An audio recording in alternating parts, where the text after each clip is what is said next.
দিল্লি দিকে একটু নজর রাখা যাক। বাঙালি জাত্যাভিমানের স্বাদ। অধিবেশনের শেষ দিনেও ভাষা বিক্ষোভ, সংসদ চত্বরে ভাষা বিক্ষোভ তৃণমূল সাংসদদের।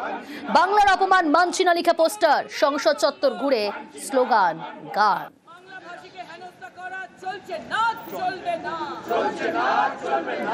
ডবল ইঞ্জিন গভর্নমেন্ট সরকারের আমলে বিজেপির বাঙালির হেনস্থা রুখছি রুখবো।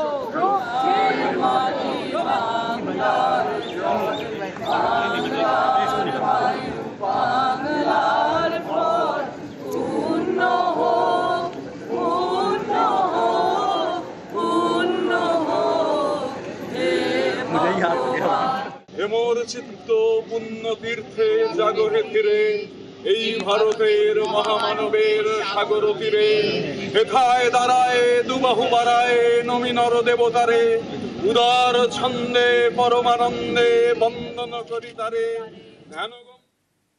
ভিন রাজ্যে বাংলার পরিযায়ীদের হেনস্থা, আর তার মধ্যে এবার আইআইটি খড়গপুরে বাংলায় নাম ফলক। এই উদ্যোগ নেওয়া হয়েছে। শঙ্কর রয়েছে, আরো ডিটেল জানাবে শঙ্কর।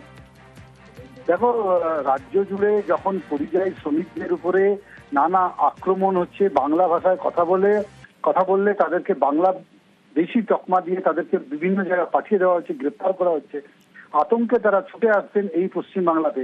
সেইখানে আইআইটির মতন শিক্ষা প্রতিষ্ঠান, কেন্দ্রীয় শিক্ষা প্রতিষ্ঠান, যেখানে একেবারে বাংলায় লেখা ফলক বসানো হচ্ছে।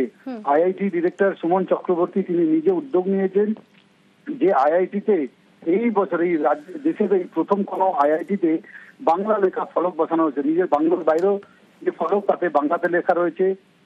ফাউন্ডেশন দিনই অনুষ্ঠানে তিনি যে ফলকের উদ্বোধন করেছে সেটাও বাংলাতে লেখা। ফলে এই যে বাংলা ভাষাকে গুরুত্ব দিয়েছেন তিনি, তাতে হতবাক হয়েছেন আইআইটির অনেকে অধ্যাপকরা। তবে অনেকেরা যেটা বলছেন যে বাংলা ভাষাকে যেভাবে এই আইআইটি ডিরেক্টর গুরুত্ব দিচ্ছেন, তাতে বাংলার মান বা পশ্চিম বাংলার মান অনেকটা বাড়বে। বেশ, ये जो शपथ ग्रहण है हम तीनों भाषा में करेंगे, हिंदी, अंग्रेजी और बांग्ला। এই পবিত্র সকালে আমরা ভারত মাতার সেবা এবং কল্যাণে নিজেদের উৎসর্গ করছি।